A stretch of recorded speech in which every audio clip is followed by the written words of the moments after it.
All right, gang, here's the deal. I am tired. So I have not found the time or at this point the energy to fight with OBS. So turns out that is actually a problem for Jesus Christ. Um Tomorrow, maybe. Um yeah, but I wanted to make this video and I apologize for the harshness of the overhead lighting, which is not doing anybody any favors, contrasting with these wonderful Christmas fairy lights. But I wanted this video to actually have use of this visual aspect. Well, it's an almost blank page. Well, we're going to fill it out. Um, yeah, so I am not a professional in this regard. Don't you work in movies? Yeah, well, I have technicians who are experts in this stuff. Also, I don't have the gear. Also, why am I arguing with myself already? This is off to a great start. Anyway, since I am so tired, I will also ask you to excuse me for my ridiculously messy hair and lack of shaving. So, this is about progress in Pokemon. So, if you're not familiar with the idea, just ask yourself or rather, I'll ask you, if you've ever been in a game where it feels like no matter what you do, you just can't break through the opponent. And like, let's assume decent teams are being used, because obviously, if you're using junk and you run into a stall team, then you are going to be completely helpless. But let's assume you know roughly what you're doing to a certain level, and you've got a pretty competent team. Or let's say you're using a sample team, right? Because that ensures that you're using something standard, decent, proven, tested, and you just don't know how to break through that opposing team. It doesn't even necessarily have to be a full stall team. It's just you don't see your way to victory. So that's maybe a better way of putting it. The most obvious example is stall, because stall tends to stymie newer players, less experienced players who are used to just attack until the opposing thing falls down. And when the opponent has a good enough defensive core to where you can't just spam insert strong attack here, then you are, especially in earlier gens, but even in later gens, you're not necessarily going to be able to just claim KOs nonstop against a good team. And the teams you can claim those those KOs against, like if you've got a Specs Hoopa Unbound and Oris before it was banned, for example, then a lot of time you get that KO, but then you're punished with Pursuit. So this reminds me that hand gestures. I really appreciated your comments on the last video. But my favorite one was this guy who was like, oh, he should do a video handcuffed. And I was like, where is that coming from? Yeah, I prefer to put the handcuffs. I shouldn't have said that. So yeah, you just don't know how you're going to win the game, right? So usually it's against stall, but it can even be, oh, well, as soon as I KO this opposing whatever the hell, then I'm going to get pursuit trapped, as was often the case with Hoopa, and then I don't know how to win. So a lot of this, presumes a good team, but it's so easy to just say that you there was nothing you could do. I mean, even experienced tournament players do this, and I think it kind of perpetuates itself that that's always an excuse you can fall back on. How many times have you seen, oh, there was nothing I could do in that matchup? And this is very, very rarely true, especially if you're using a decent team. So if you don't know, how you're going to win the game, and usually against, stallish teams, then you will just kind of fall flat on your face. I mean, once in a while you might fluke your way into a win, but you don't really know how it happened. So what you want to be looking for is progress. And what we're going to do today is figure out what that is.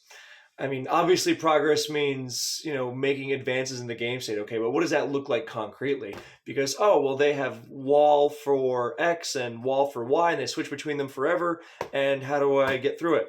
So we're going to use a GSC example, because if you can make progress in GSC, you can make progress in any generation.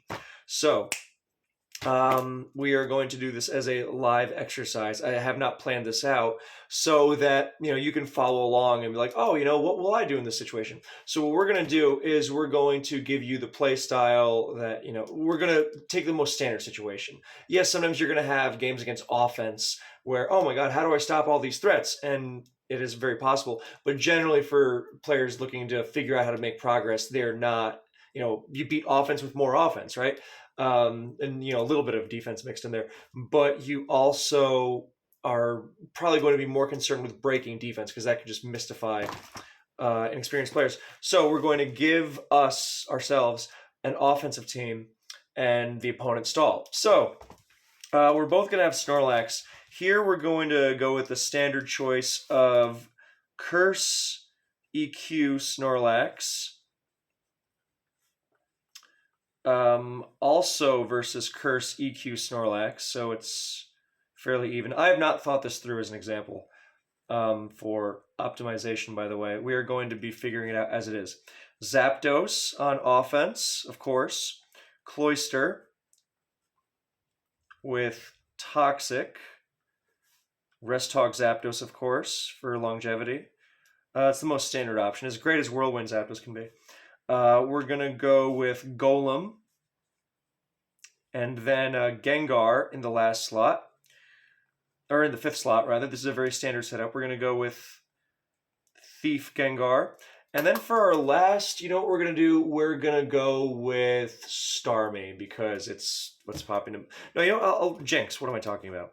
I mean, Starmie is a great choice, but Jinx is probably more standard. And we'll just give it a standard subset so we're not going all out on the Thief, even though that might be advisable. For the stall team, we're going to put a Skarmory in there, of course, paired with Raikou,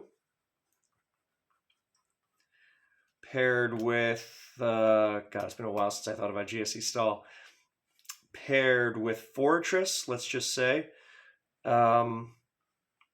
Obviously, in non-team preview gens, part of this is figuring out what your opponent is going to be running. So we don't know the Fortress set yet. Actually, the Fortress set should be determined by the rest of the team. But we need the Firelax answer, so we're going to go and put Misdreavus here. Also, I think we're going to also show what the opposing team can do, because you also need to be aware of how your opponent is going to try and make progress against you. And then in the last slot, I mean, there's actually some flexibility here. So we're going to give it Umbreon, which actually, God, what a pain this team would be to face. Yeah, I don't think I'm missing anything too egregious. I hope not, anyway.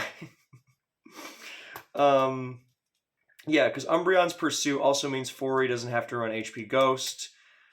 So we're just going to give it standard Toxic Fori. And in the last slot, it can be, geez, I don't know. Maybe that's not even that important because Fortress, you're kind of going to answer the same way. Okay, so I hope you can see this well because I really tried this time. So your team is Curse EQ Lax, Restog Zapdos, Cloyster with Toxic, Golem, so standard EQ, Spin, Roar, Boom, Thief Gengar, Ice Punch, Thunderbolt, Boom, and Sub Jinx, so Lovely Kiss, Sub, and Stabs. They have Curse EQ Lax, Skarmory, so standard Curse, Raikou, Toxic Fortress, with the last being, God, I don't know, we'll figure that out on the spot, but I don't think it's going to matter too much. Misdreavus, which is just generally, the nice thing about Missy is that it has some sets that are annoying, but they're all kind of the same. And then Umbreon. Okay, so Umbreon's set, by the way, is Charm, Pursuit, Rest, and Sleep Talk, for those who don't know. So even if you don't know GSC, don't worry about it. That's not the point. The reason why I am using, I'm making this video now is because I was thinking of how we can use this unique dynamic of this visual component, and that is specifically the fact that I can point with this pen where each Pokemon is going in terms of this matchup, because this is a very important concept to remember. So you're not going to break through a decent defensive core most of the time by just launching Specs Draco Meteor or whatever it is in Scarlet and Violet. I assume anyway. But I've heard terrible things about Dondozo stall. I don't even know what Dondozo does. I think it's unaware. Not the point. Um, yeah, so the way you're going to break through something is not necessarily with a big choice banded attack or boosting with Swords Ants and ripping everything apart. Those can be part of it, sure, but think of it less as those doing the job on their own, because I think a very common way to break stall for a lot of people is to just use a stall breaking Pokemon that they expect to do the job solo. And especially in earlier gens, this does not really exist, but even in later gens, it's much better to do it systematically. So this kind of has some overlap with videos I've made before about how to break stall and how to identify win conditions and stuff like that. But it's very important because that is the cornerstone of progress. So what we're talking about specifically progress here. The easiest example in the world. You have a Specs Latios, right? Whatever gen. And they have nothing that switches into Draco Meteor, and they cannot punish you for it. They can't pursuit trap you. They can't set up on you with a Volcarona that sweeps you in reverse. Nothing. Let's just assume this is the freest Draco Meteor ever. So how do you make progress? Every time you Draco Meteor, something gets KO'd, right? So you get Latios in, you use Draco Meteor as much as possible. That is your form of progress. That is very intuitive, right? Now we complicate it a little more. Let's say that they have a pretty good Latios switch in. Okay, how good is it? Like let's say they have, I don't know, a Slowking, which can switch into Draco Meteor and take it pretty well, and it can regenerate it off. Right? Okay, well, how can we bust through that Slowking then? Well, if it just immediately switches out and regenerates, it does not stay at high enough health to take Latios on repeatedly, for one, or it might be in bigger or more danger from something like a Keldeo, or the opposite. If it decides to slack off to make sure it's at perfect Latios condition, that's when you get a free turn to something else. And if you get that free turn, you can abuse it. And this is where things like hazards start to enter the picture and so on and so forth. So you can see the basic principle. You can see how you can complicate it. And now we get to this thing. So the basic idea when you're struggling to break through something is, what is each Pokemon seeing? So, for example, you've got Curse EQ Snorlax, the most standard GSC threat there is, right? So on this team, on this stall team, you can see this Snorlax met with Skarmory or Umbreon. Nisdravis does not stop it. So Umbreon is an okay answer sometimes, but you also don't want to switch into double edges over and over. You don't want to get forced into rest. So, yeah. So generally, it's going to be Skarmory, because in and of itself, EQ Curselax will never ever break through Skarmory, barring some seriously unholy nonsense. So, Lax sees Skarmory, right?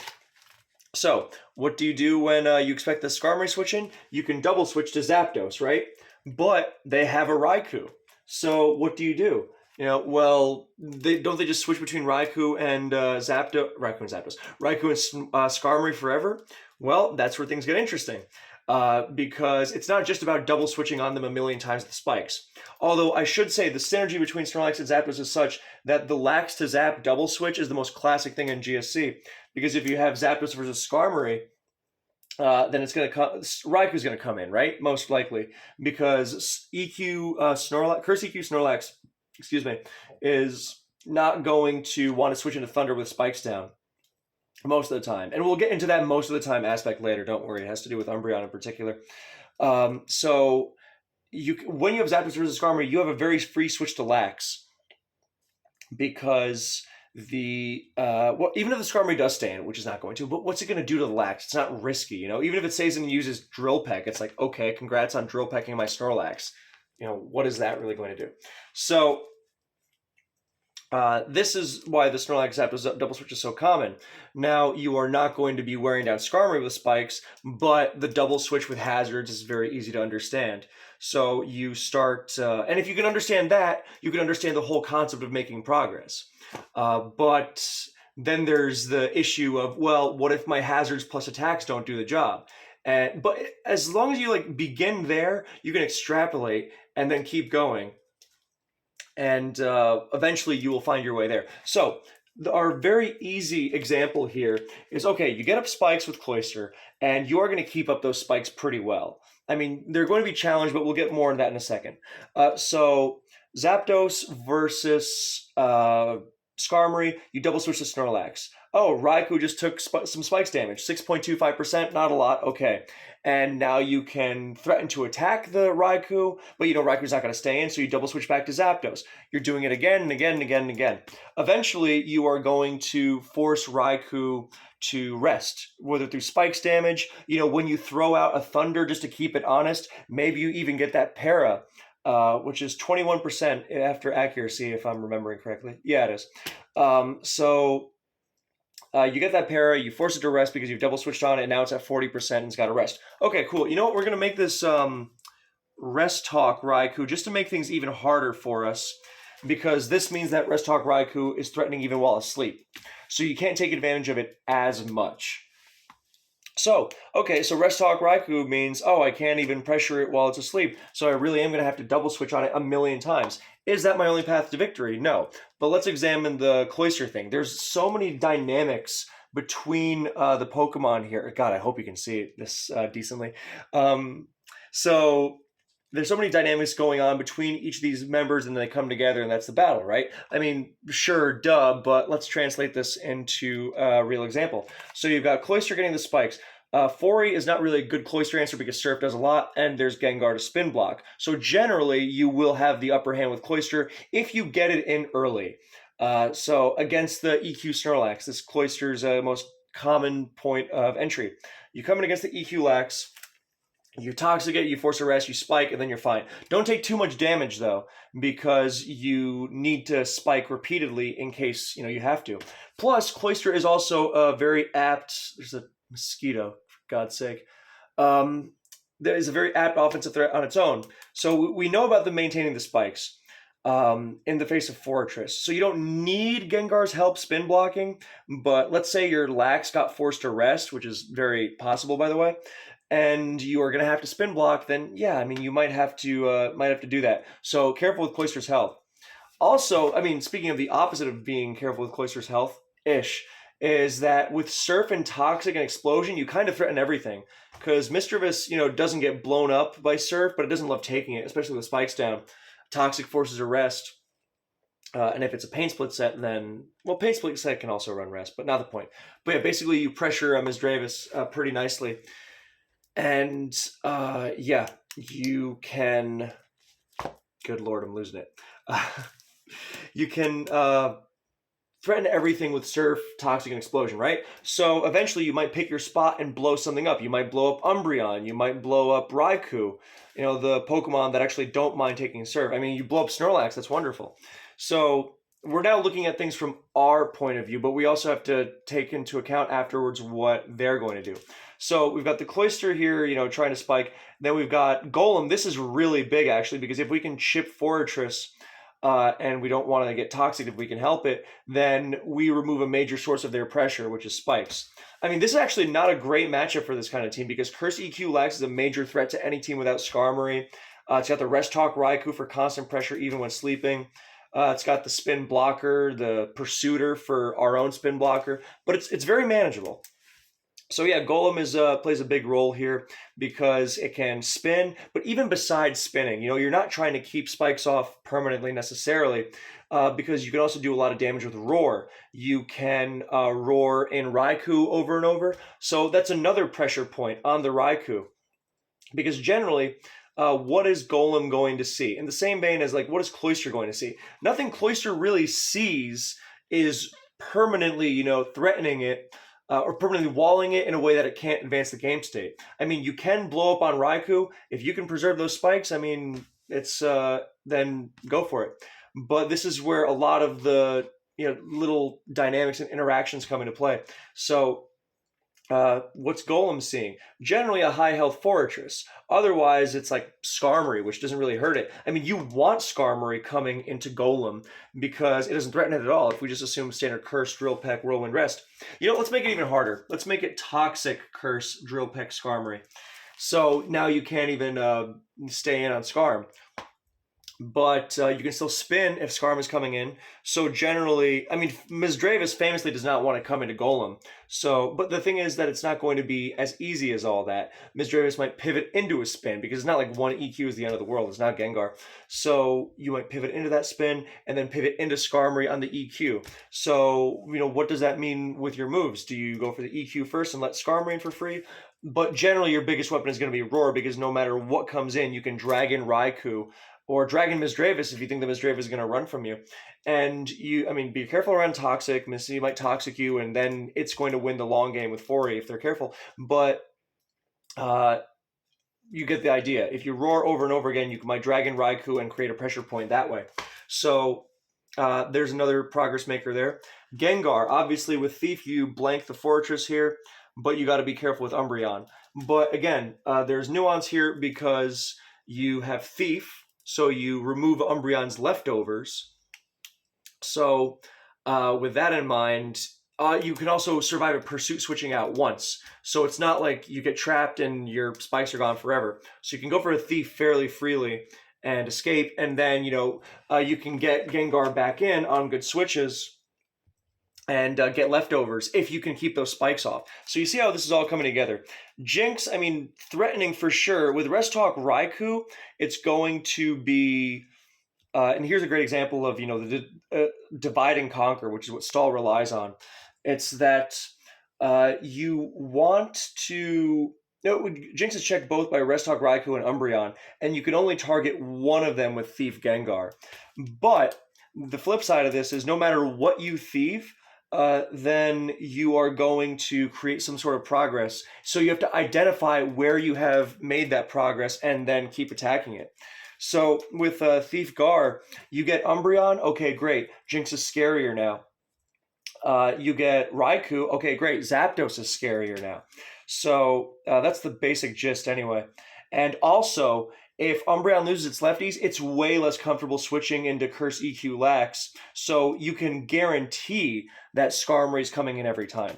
So, why is Umbreon coming into Lax ever if Skarmory is such a perfect answer? Well, this is what I mean by most of the time, because a lot of the time, if you have this like easy double switch game, right, that you can play, and what you can do to mess with the opponent, getting into that double switch groove, is you can mix up your moves a little. Now, I'm not saying send Raikou into Snorlax just for kicks, but if you have like an alternative Pokemon that can kind of check something, messing with your opponent's opponent's double switch by slightly mixing up your switch, that goes a long, long way. You can, look, if you're going to counter the opponent forever easily, then you don't even have to think about this. But most games are not going to be like that. So in those games, then you are going to want to find ways where just to disrupt them just for a little bit. It's why sometimes you might switch Snorlax into Zapdos instead of Raikou, because that way, if they double switch to make it clear, so you've got Zapdos versus Skarmory, right? Normally you're countering this thing with Raikou every time.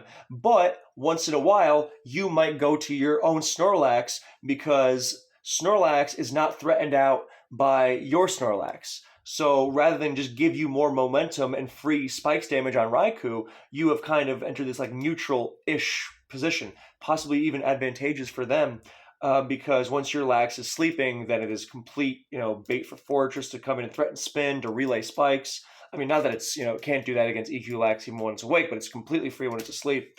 And yes, although it could still be beneficial for you depending on how the game is, because Curse EQ Lax is also a major threat here. So in terms of progress making, you also have to identify how the opponent's going to try and do it against you. So Curse EQ Lax against this team is very, very threatening. So what you're generally going to do to deny that is, wear it down. Toxic Cloyster. Beat it down with Zapdos' Thunder. Obviously, you roar it out with Golem once it's asleep. If you can get a Thief on it with Gengar, that's ideal, but you can't guarantee that. So a lot of the time, before you pull the trigger on that Thief Gengar, then you might want to feel out how your opponent's responding to it. And from there, you will be able to, see, oh, well, I'm going to double switch with some spikes, and then I can go for the Thief with Gengar. And then make progress. It was a similar concept to Something like Volcarona or Cloyster is much scarier against a team that's taken some damage rather than just trying to blow through an entire team with it. So if you can hold off a little and get the spikes to get some mileage for you first, then the dividend Jesus Christ, that was bad. It will pay dividends. I'm dropping the pen now. I am tired. It's not super late, but getting there. Anyway, so we see that. We also see that Rest Hawk Raikou is a big form of pressure because your Lax does not Rest Hawk, so it's not... I mean, if it was Rest Hawk, it wasn't even pose a threat at all. But it forces rest from Lax. It can be pressured with spikes down and good switches. So they're pressuring you much in the same way that you're pressuring them. And also, Golem helps, but Golem has to be wary of HP Ice. So, of course, if you can keep spikes off the field, then you can assuage this quite a bit. But then again, Raikou threatening out, I don't know, Cloyster, they know your Snorlax is coming in, or your Golem, so they have this same exact tool as you do. Raikou can double switch to Fortress and have a good matchup against Golem or Snorlax. This kind of play covering both your options is what you want. Yeah, so you have to be aware of that. Now, I'm not saying, keep Cloyster around Raikou because, oh, dude, Fortress is definitely coming in. No, that's not it at all. But it's something to be aware of. So rather than that, then maybe you try to cut off the Raikou switch before it has the opportunity to do that. Rather than thundering into it with Zapdos, maybe you double to Golem on that turn. So you get out in front. That's a lot of what this kind of thing is about. So I think you generally get the gist. But yeah, Umbreon obviously threatens the Gengar Jinx coalition a little bit.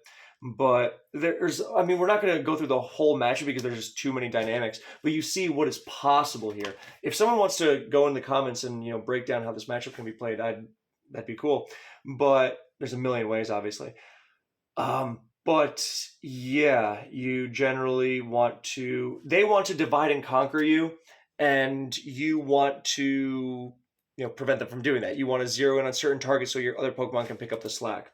I mean, it's unlikely that Curse EQ Lax is sweeping here, but that doesn't mean that you can't get use out of it. It just means that your use is going to be forcing positions for something else. I made a video about positioning in Pokemon. And yeah, I'm going to let that speak for itself because, good Lord.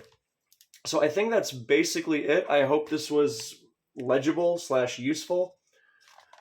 But yeah, so let's just summarize it quickly. So Curse EQ Lax is going to see Skarmory, Fortress, maybe Umbreon.